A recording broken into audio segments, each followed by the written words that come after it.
പാഠം 451. തെറ്റിപ്പോകുന്ന കണക്കുകൾ.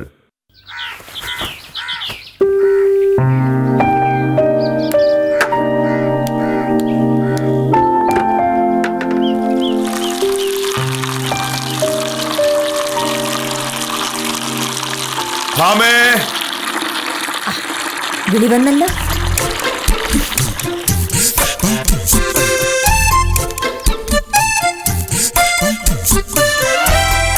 എന്താണ് ഈ വാർത്ത കണ്ടു ഭാമേ? റവന്യൂ വകുപ്പിലെ സ്ഥാനക്കയറ്റത്തിന്റെ പട്ടിക ഈ ആഴ്ച തയ്യാറാകുമെന്ന്. ഇത്തവണ ഉറപ്പായും ഞാൻ ലിസ്റ്റ് ഉണ്ടാവും. ഇത് പറയാനാണോ മോഹനേട്ടനെ അപ്പുറത്ത് വിളിച്ചു വരുത്തിയത്? എന്റെ മോഹനേട്ട, എനിക്കിവിടെ എന്തുമാത്രം പണിയുണ്ടെന്നറിയാവോ? അതുകൊണ്ട് എന്റെ പ്രൊമോഷനെ പറ്റി ഒരു വാർത്ത പത്രത്തിൽ വരുമ്പോ അത് നിന്നോട് പറയണ്ടേ? അങ്ങനെ പറയണമെന്ന് വലിയ മോഹമായിരുന്നെങ്കിൽ ഈ പത്രം എടുത്തോണ്ട് അങ്ങോട്ടേക്ക് വരാറുന്നല്ലോ. ഈ പത്രം എന്ന് പറയുന്ന സാധനം ഇവിടെ ഇരുന്ന് മാത്രമേ വായിക്കാൻ വേണമെന്നില്ലല്ലോ. ഇതെന്താ ഇവിടെ കുഴിച്ചിട്ടിരിക്കുന്നു? മനസ്സിലായി. എന്ത്? നിനക്ക് അടുക്കളയിൽ ജോലികളൊന്നും അല്ല പ്രശ്നം. ഇത്തവണത്തെ പ്രൊമോഷൻ ലിസ്റ്റിൽ ഞാൻ ഉണ്ടാകുമെന്ന് നിനക്ക് ഉറപ്പാ. ഞാനൊരു ഡെപ്യൂട്ടി തഹസിൽദാർ ആകുന്നതിൽ നിനക്ക് മുഴുത്ത അസൂയാണ്. അത്രേ ഉള്ള കാര്യം. മോഹനേട്ടൻ ഡെപ്യൂട്ടി തഹസിൽദാരോ ജില്ലാ കളക്ടറോ റവന്യൂ മന്ത്രിയോ എന്തു വേണമെങ്കിലും ആയിക്കോളൂ. പക്ഷേ തുണി അലക്കിടാൻ ഞാൻ തന്നെ വേണമല്ലോ. അത് കഴിഞ്ഞ് അടുക്കളയിൽ എന്തുമാത്രം പണി കിടക്കുന്നുണ്ടെന്ന് അറിയാമോ?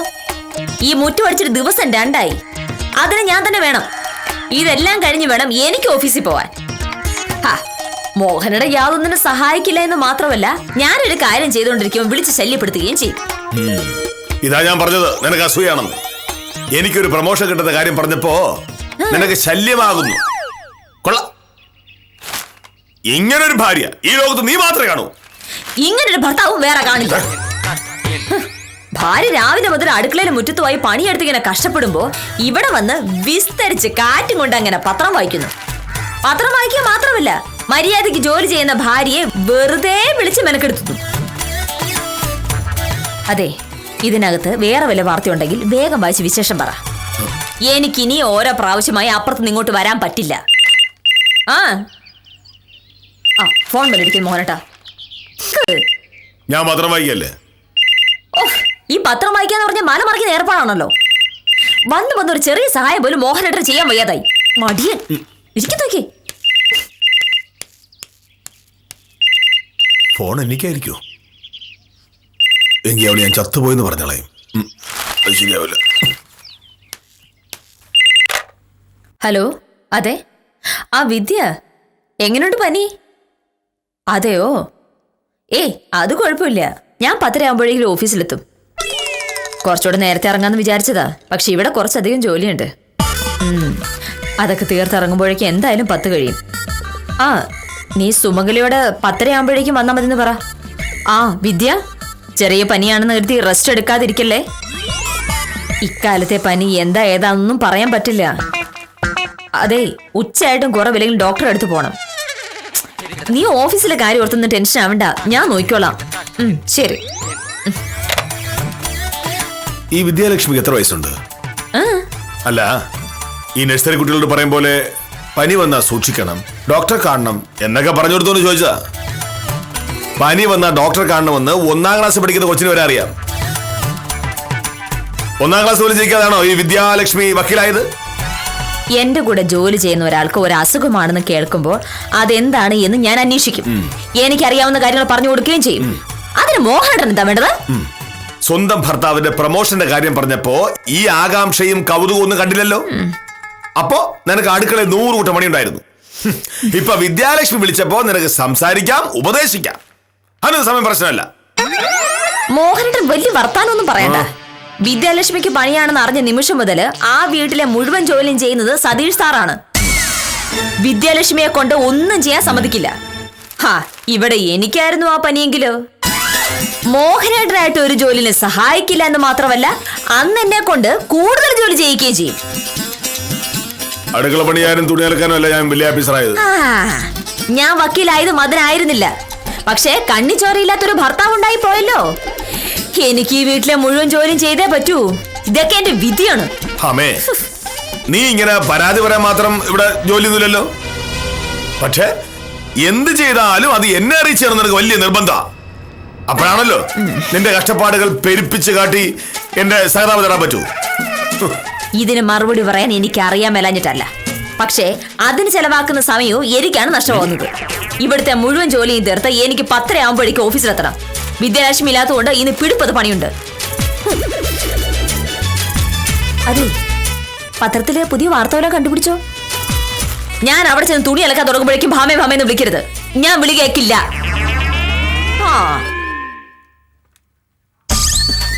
ഞാനൊന്ന് ഡെപ്യൂട്ടി തഹസിൽദാർ ആയിക്കോട്ടെ, എന്റെ അഹങ്കാരം നിർത്തരാം. ഓ ശരി.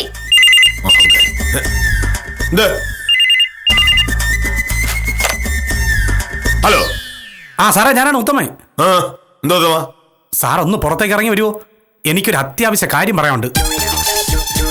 എന്തത്യാവശ്യം? അത് വക്കീൽ കേട്ട പ്രശ്നമാവും. ഞാൻ ഈ പുറകുവശത്തെ ഗേറ്റിന്റെ അടുത്ത് നിൽപ്പുണ്ട്. സാർ പെട്ടെന്ന് ഇങ്ങോട്ട് വാ. കാര്യം എന്താണെന്ന് പറയേ. ഓ, അതൊക്കെ പറയാം സാറേ. സാറ് വക്കീലറിയാതെ പതുക്കെ ഇങ്ങിറങ്ങി വാ.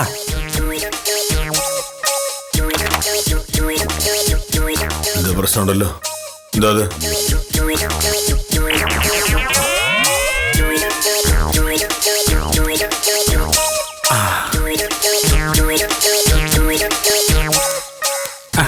എന്താ?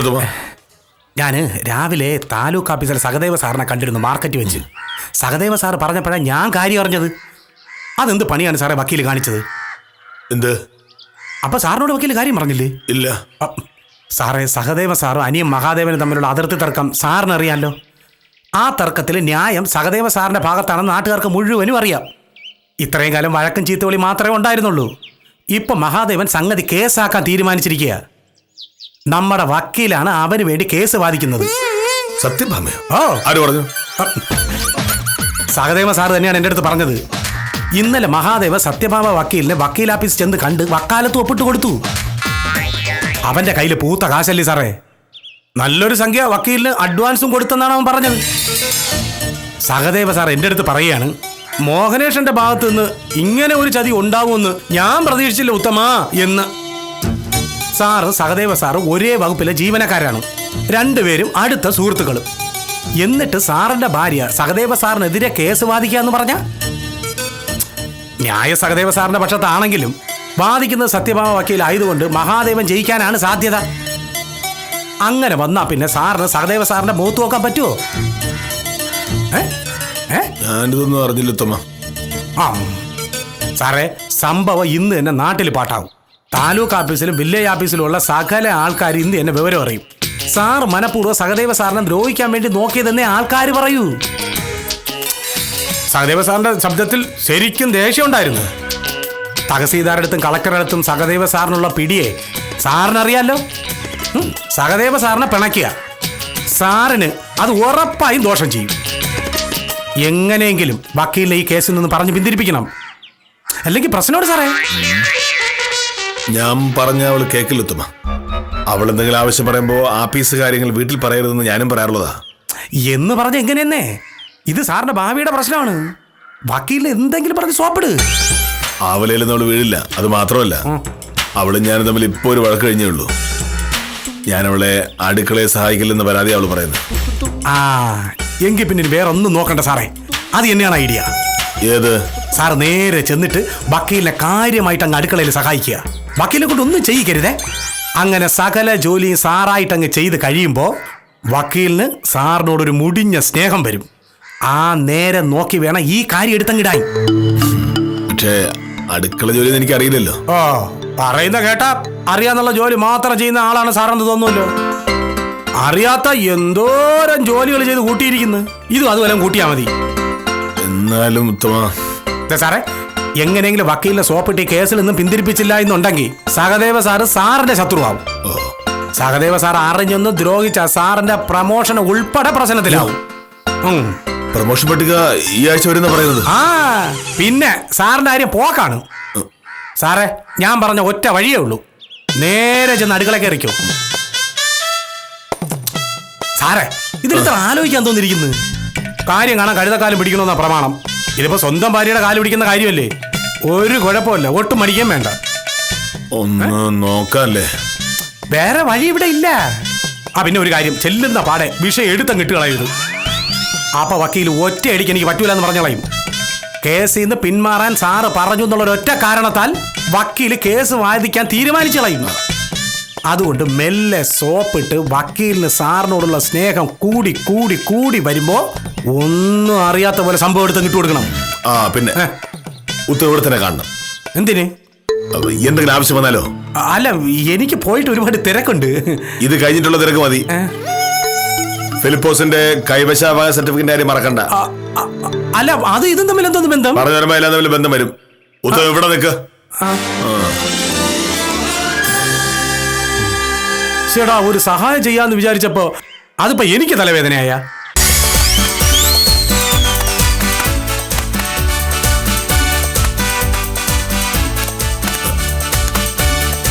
ഭാമേ, ഇത്രയും തുണി ഉണ്ടായിരുന്നു അലക്കാനായിട്ട്? ഓ, സത്യം പറഞ്ഞാ ഇത്രയും കഷ്ടപ്പെടുന്ന എനിക്ക് അറിയില്ലായിരുന്നു. ആളെ കളിയാക്കാൻ വന്നതാ? അല്ല ഭാമേ, ഞാൻ പിന്നെ ആലോചിച്ചപ്പോ എനിക്ക് തോന്നി ഞാൻ നിന്നെ ഇങ്ങനെ സഹായിക്കാതിരിക്കുന്നത് ശരിയല്ലല്ലോ എന്ന്. ഞാൻ കൂടെ സഹായിക്കാം.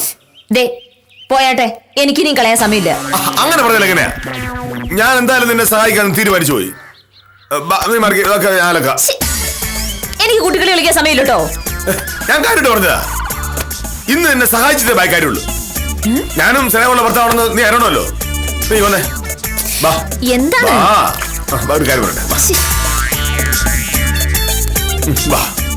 നിനക്ക് അടുക്കള ഒരുപാട് ജോലിയുള്ളതല്ലേ? നീ ഇതൊക്കെ ചെയ്. ഞാൻ ആ തുണിയൊക്കെ ഒറ്റയ്ക്ക് ഇറങ്ങിക്കോളാം. വെറുതെ സമയം കളയാൻ നിൽക്കല്ലേ മോഹനേട്ടാ. ഇതാ നിന്റെ കുഴപ്പം. ഞാൻ സഹായിച്ചില്ലെങ്കിൽ പരാതി, സഹായിക്കാൻ നോക്കിയാ അത് സമ്മതിക്കില്ല. നീ ഇവിടുത്തെ ജോലിയൊക്കെ നോക്കിയാ മതി. അപ്പോഴേക്കും ഞാൻ അവിടെ നിന്ന് ഒറ്റയ്ക്ക് തുണിയൊക്കെ അല്ലിക്കോളാം. ഇതെന്ത് സുഖമാണ് നോക്കണേ. വലിയ ഓഫീസർക്ക് എന്താ ഇപ്പൊ ഇങ്ങനെ തോന്നാൻ? പിന്നെ ഞാൻ തുണി അലക്കി കഴിയുന്നവരെ നീ അങ്ങോട്ട് വരാൻ പാടില്ല. എന്റെ ഏകാഗ്രത പോവും. ഞാൻ വിളിക്കുമ്പോ നീ വന്നാ മതി.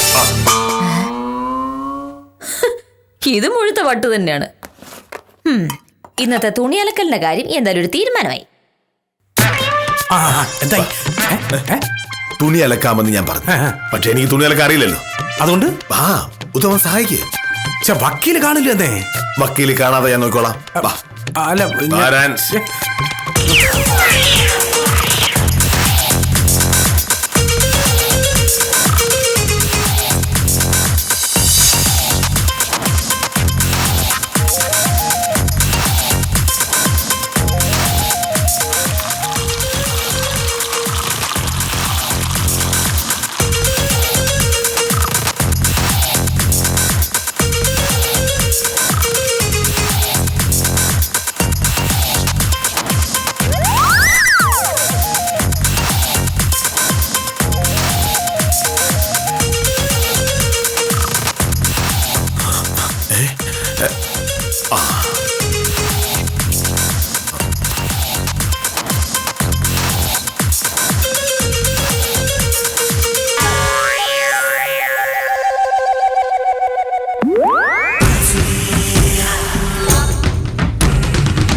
എന്തായി എന്ന് നോക്കാം.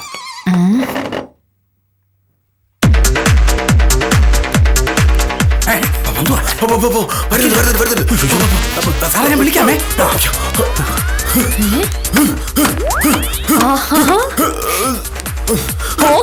കൊള്ളാലോ.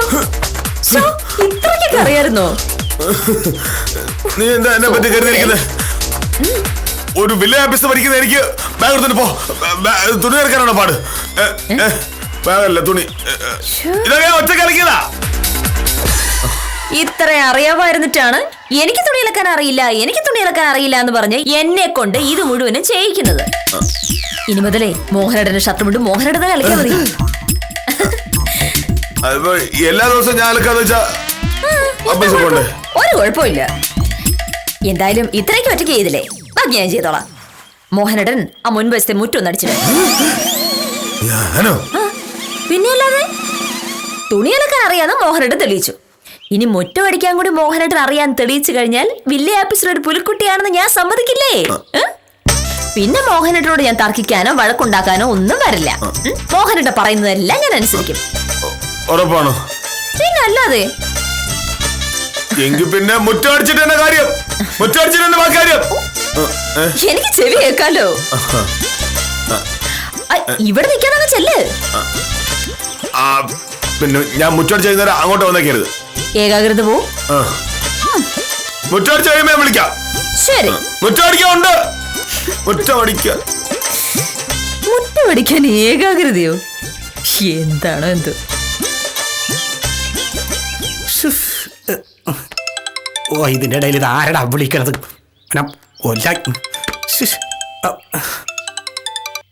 ഹലോ. ആ ഞാൻ മോനേഷ് സാറിന്റെ അവിടെ വന്നത് ഒരു അത്യാവശ്യ കാര്യം. നീ വെച്ചോ, ഞാനാ വരുന്നത്. ശരി. ആ ഇനി ഇവിടെ നിന്ന് പണിപ്പാളും.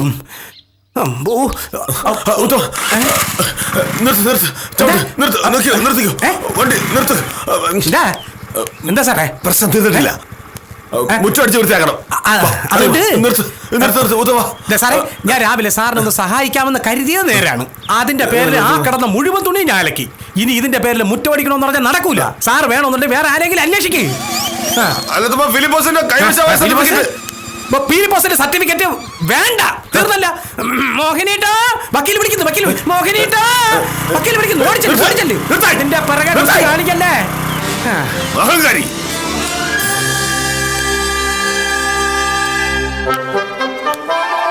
നീ ഇപ്പൊ തന്നെ മുറ്റടിക്കേണ്ടി വരൂ.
ഇതെന്താ? ഇത്രയ്ക്കൊക്കെ അറിയാമായിരുന്നിട്ടാണോ മോഹനേട്ട സകല ജോലി എന്നെ കൊണ്ട് ചെയ്യിച്ചത്? എന്തായാലും എനിക്ക് സന്തോഷായി. എനിക്ക് നിന്നോട് സ്നേഹമില്ലായിരുന്നാണല്ലോ നിന്റെ പരാതി. ഇപ്പൊ എന്റെ പരാതി മാറിയല്ലോ. എനിക്ക് നിന്നോട് ഭയങ്കര സ്നേഹമാ. അതെനിക്ക് അറിയാലോ. പക്ഷെ ഇത്രയും സ്നേഹം ഉണ്ടെന്ന് ഞാൻ കരുതിയില്ല. ഇനി നമുക്ക് ഷർട്ടും കൊണ്ട് തേച്ചാലോ? അതെനിക്ക് ഒട്ടും അറിയില്ല. ഇങ്ങനെയല്ലേ പഠിക്കുന്നത്? മോഹനേട്ടന്റെ ഷർട്ടുമുണ്ടും മോഹനേട്ടൻ തന്നെ തേച്ച് ഇന്ന് എന്നെ സഹായിച്ചാൽ മോഹനേട്ടൻ എന്നോട് ഭയങ്കര സ്നേഹമാണെന്ന് ഞാൻ കരുതിക്കോളൂ. പക്ഷേ ഇനി അതിനെതിരെ പറയണ എന്തിനാ മോഹനേട്ടാ? എന്തായാലും ഇത്രയൊക്കെ ചെയ്തില്ലേ?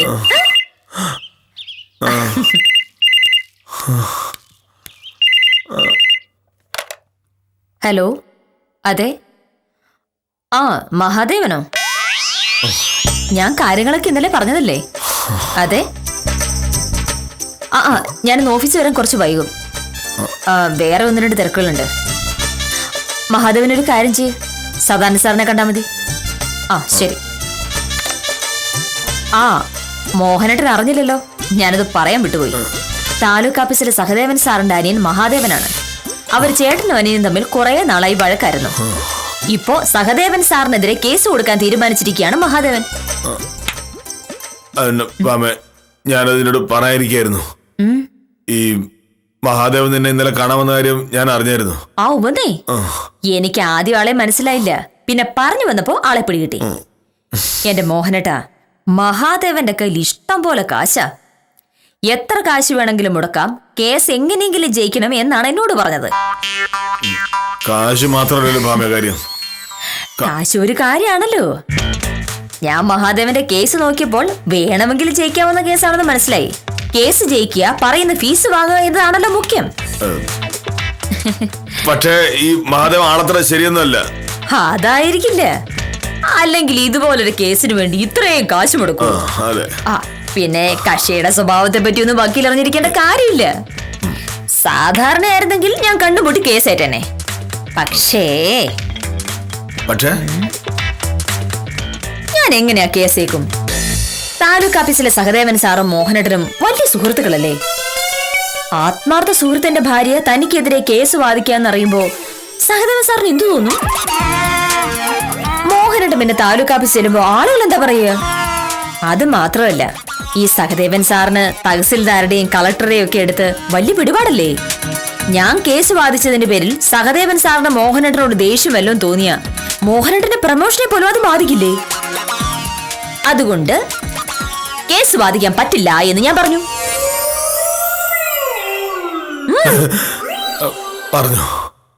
പിന്നില്ലേ, അത് ഇന്നലെ തന്നെ ഞാൻ പറഞ്ഞു. ഇപ്പോ തീരുമാനത്തിന് വല്ല മാറ്റമുണ്ടോ എന്നറിയാൻ വിളിച്ചതാണ്. എന്നെ കണ്ടിട്ട് കാര്യമില്ല എന്ന് തീർത്തു പറഞ്ഞു ഞാൻ. എന്റെ മോഹനേട്ടന് പ്രയാസം ഉണ്ടാക്കുന്ന ഒരു കാര്യം ഞാൻ ചെയ്യൂ? എത്ര കോടി രൂപ തരാന്ന് പറഞ്ഞാലും ഞാനത് ചെയ്യില്ല. ഇതെന്താ പറ്റേ? ഓരോ കാര്യങ്ങൾ മനസ്സിലാക്കേണ്ട സമയത്ത് മനസ്സിലാക്കിയാൽ ഉണ്ടാവുന്ന പ്രയാസം മനസ്സിലാക്കിക്കൊണ്ടിരിക്കുകയായിരുന്നു ഞാൻ. അതെനിക്ക് മനസ്സിലായില്ല. ഇപ്പൊ ഇത്രയൊക്കെ മനസ്സിലാക്കിയാൽ മതി. ഷർട്ട് മുണ്ട് തേക്കണ്ടേ? ഞാനോ? പിന്നെ ആരാ? ഇനി ആ ഷർട്ട് മുണ്ട് തേച്ചാൽ തന്നെ. പക്ഷേ ഷർട്ട് മുണ്ടും മോഹനേട്ടൻ തേച്ചാലല്ലേ മോഹനേട്ടൻ എന്നോട് സ്നേഹം ഉണ്ടെന്ന് എനിക്ക് വിശ്വാസം വരൂ. ഷർട്ട് മുണ്ട് തേക്കാതെ കഴിച്ചുള്ള സ്നേഹം ഉള്ളത് കരുതിയാൽ മതി. ഒരു കാര്യവുമില്ലായിരുന്നു. ഭർത്താവിന്റെ മനസ്സറിഞ്ഞ് പ്രവർത്തിക്കുന്ന ഒരു ഭാര്യയെ വേണ്ട രീതിയിൽ മനസ്സിലാക്കാതെ പോയതാണ് വില്ലേജ് ഓഫീസർക്ക് പറ്റിയ അബദ്ധം.